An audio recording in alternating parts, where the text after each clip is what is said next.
Hello everybody, welcome back for another episode of the Darwin's Room channel. Thank you guys so much for joining me. Today we're going to be talking about Bring Her Back. This is the latest A24 horror film directed by Danny and Michael Philippou. I hope I'm saying their name right. If I'm saying it wrong, I deeply apologize. And this is their follow-up to the very popular and I think massive success of Talk to Me, which is a movie that I really enjoyed and really appreciated. I think it was extremely well done and very unnerving and intense. So I was really just naturally going to be looking forward to seeing how are they going to top that, or just how is their next one going to do? What is their sophomore flick going to be like? And I was blown away by this film. This is a solid follow-up to Talk to Me. And it is so intense.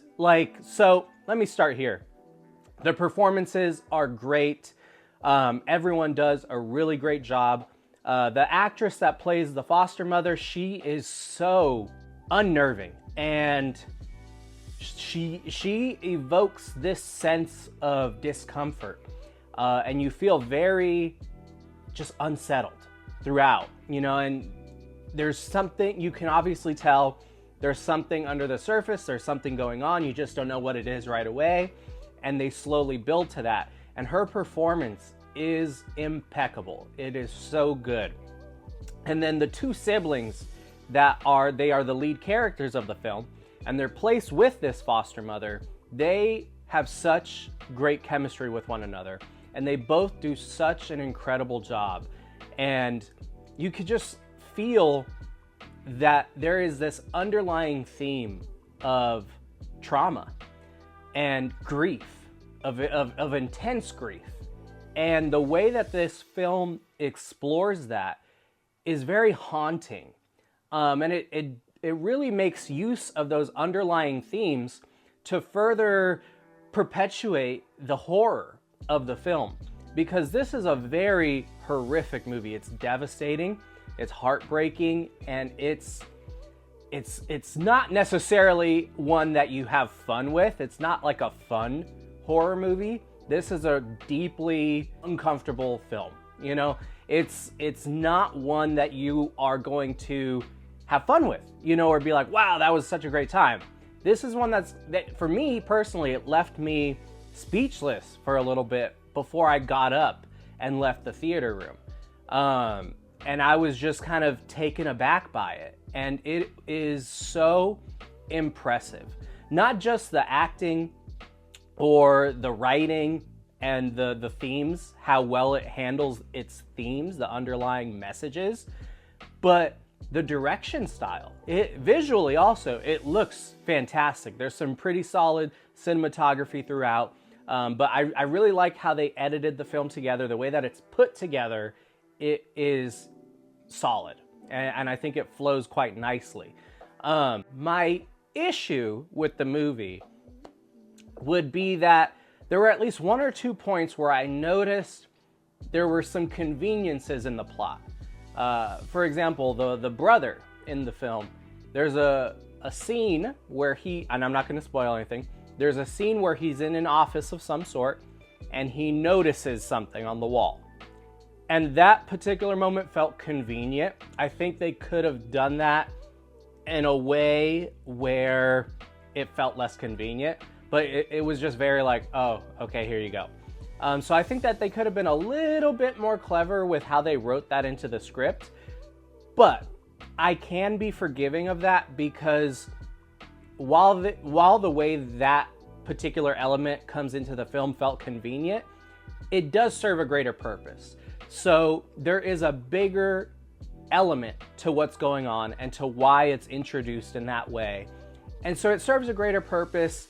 And overall, the payoff by the end of the film, it's spectacular. It's phenomenal. So I think you can forgive some of the conveniences throughout the plot in effort for the overall effect of the film.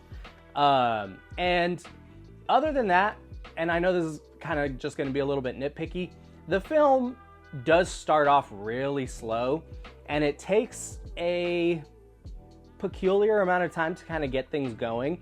I think it's not a long movie. It's about an hour, 44 minutes, which is a fine runtime. I don't think it overstays its welcome by any means. But I feel like some portions of the film drag just a little bit. Not a lot, but just enough to where I initially started thinking, okay, I get the point. This foster mother is a very odd person, and there's something going on. And it kind of stays there for a bit, you know? And so I think there is a moment where it almost overstays its welcome because it's not really getting things moving. But as soon as I started thinking that, that's when it started. So just hang on a little bit. You know, I think it's like just 5 to 10 minutes too long, you know, where it spends too much time, maybe 5 to 10 minutes of too much time in that particular portion of the film. But then after that, it's a ride. The rest of that movie is shocking. They have a lot of shock factor elements. It's very grotesque. And I was on like the edge of my seat, so to speak, you know, just uncomfortable, you know, and you feel like this enormous sense of unease.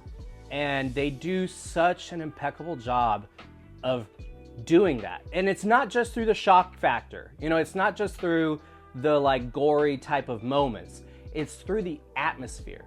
The way that they put together this atmosphere throughout the entire film, it feels very dull, very dim, very tragic, you know, so there's this sense of dread that goes throughout the entire film. And part of that is based on the story being a very intense story. And another part of that lends itself to the underlying themes of trauma and grief and the devastation that those two things bring into our lives when we have to navigate difficult circumstances in life, such as like the loss of a loved one, and the dynamics of a loved one, like how we perceive someone that we love versus how someone else might perceive them, and maybe not in as good of a light as you do. So it is an extremely thoughtful film. It's very moving, but it's one that sits with you in a bit of like a dark way, you know, because it's such a shocking film. But I loved it. I thought it was fantastic. Again, my only two issues were like it spends like 5 to 10 too many minutes in a particular portion of the film where it starts to drag, but then it gets going. And then other than that, there's like 1 or 2 conveniences in the plot that felt like they could have been written just a little bit more clever.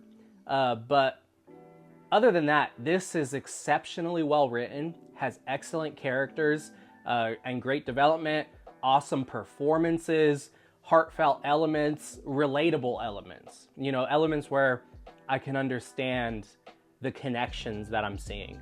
And it just invests you further into the story. So I was really impressed with this. This is an excellent follow-up to Talk to Me. I believe I gave Talk to Me 4 out of 5 stars when I first watched that one, and I'm gonna give Bring Her Back the same. 4 out of 5 stars. It is such a solid movie. I highly recommend this if you're a horror fan, if you're an A24 fan, if you liked Talk to Me. I cannot imagine you disliking this one. It is such a good follow-up.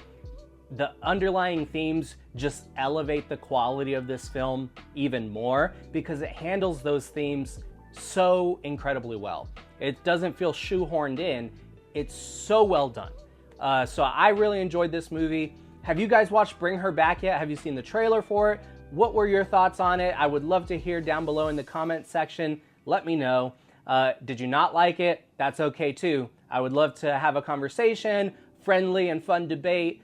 So I look forward to continuing this conversation with you all. Thank you guys so much for tuning in. God bless you. Take care.